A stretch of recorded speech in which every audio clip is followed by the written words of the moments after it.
Hey folks, hope you're all doing well today.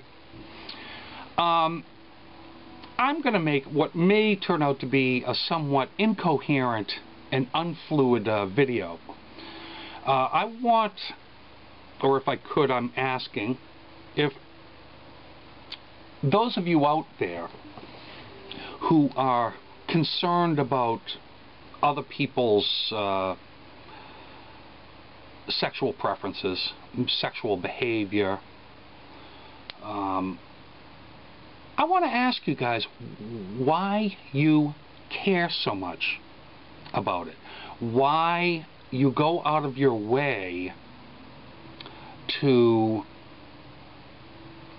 make it so that people without the same sexual preferences as you don't enjoy the same privileges as you might enjoy. Now I think you know where I'm getting at. And what brought this all on is yesterday I was watching a couple of videos, like 2 or 3, you know, from religious fanatics, for lack of a better word, on YouTube. One of them was actually about a transsexual who was married to a fireman in Texas. The fireman died. And what really got to me, because I thought it was going to be about, oh, you know, poor person, this brave fireman died and blah, blah, blah. No, it was about how the transsexual wife of this brave fireman, who was killed horribly, by the way, how she should not get his benefits because, in their eyes, she really wasn't a woman. She was really still a man. And you know, Texas law, after all, does not apply to the same-sex marriages, and she shouldn't. I mean, I couldn't believe it. I'm sitting there going, what? Why do you care? Why do you give a shit about this? You should care that person is. I mean, they had been married for 2 to 3 years, and this person was implying that the transsexual was a gold digger or something only because she was a transsexual. So that's, you know, to me, criticizing someone, hey, that's free speech. That's okay. You can stand there and say gays are bad and whatever you want until you're blue in the face. That's what makes America, one of the things that makes America great. However, what bothers me is that because of your beliefs, you want other people unlike you, or that don't conform to your way of your belief system, whether you're religious or whether you're not religious and you just don't like another group of people, that those people should not be afforded the same privileges as you do, whatever those privileges would be. Same-sex marriage, sitting at the front of the bus, whatever. But in this case, we're going to talk about sex. And another thing that sort of drove me to make this video was the gay priest story in Panorama,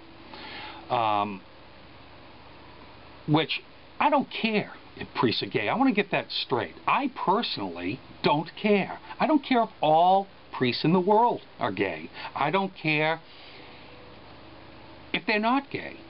I don't care if they're hermaphrodites. I don't care if they're women. I don't care if they're men. However, the reason this is on my mind after reading Panorama is because now there's been an estimate, you know, a ridiculous estimate that 90% of the priests in Rome are gay, which I don't believe. But let's just say even they're 40%. I mean, a major portion. And yet,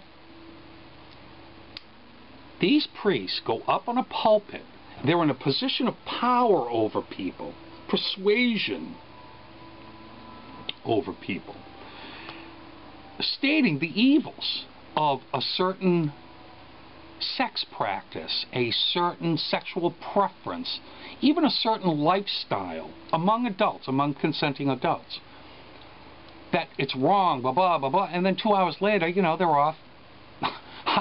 You know, in the case of the Panorama, magazine article, you know, they've got 2 male hookers in the back that they're ready to bring to the airport while they're delivering mass and professing this, or you know,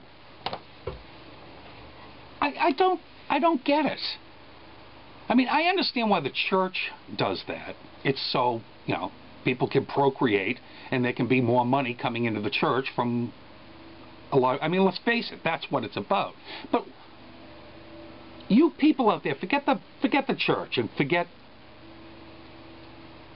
Islam, which, I mean, they preach that gay people should be put to death in certain instances in the Quran. I mean,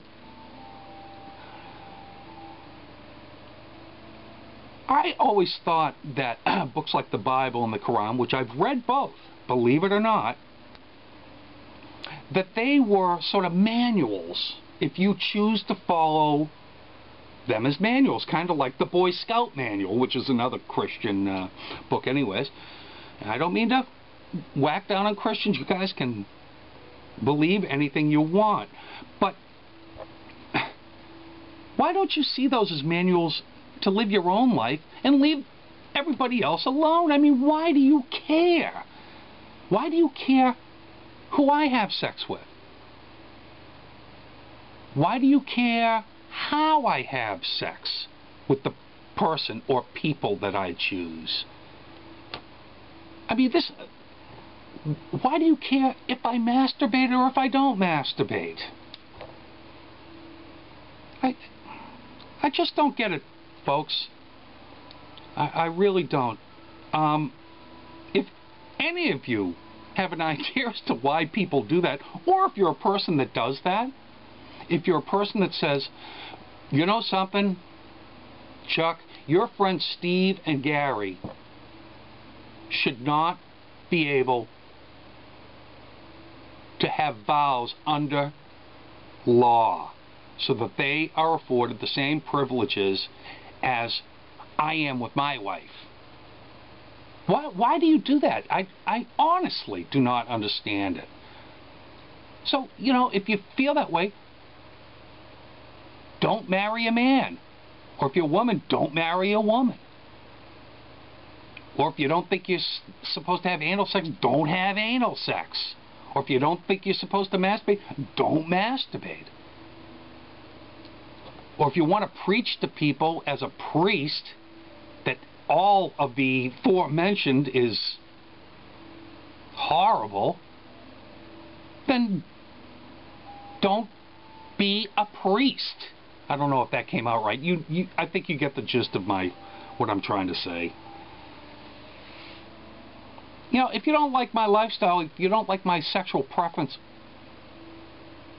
don't do it yourself. So please, any of you out there that feel as if you have the need to help take those people's privileges away or not to give it to them in the same first place like you guys have, that you have yourself, please tell me why you do that, because I just don't get it. And I'm going to sign off because I know this has already gone too long. See you guys next time.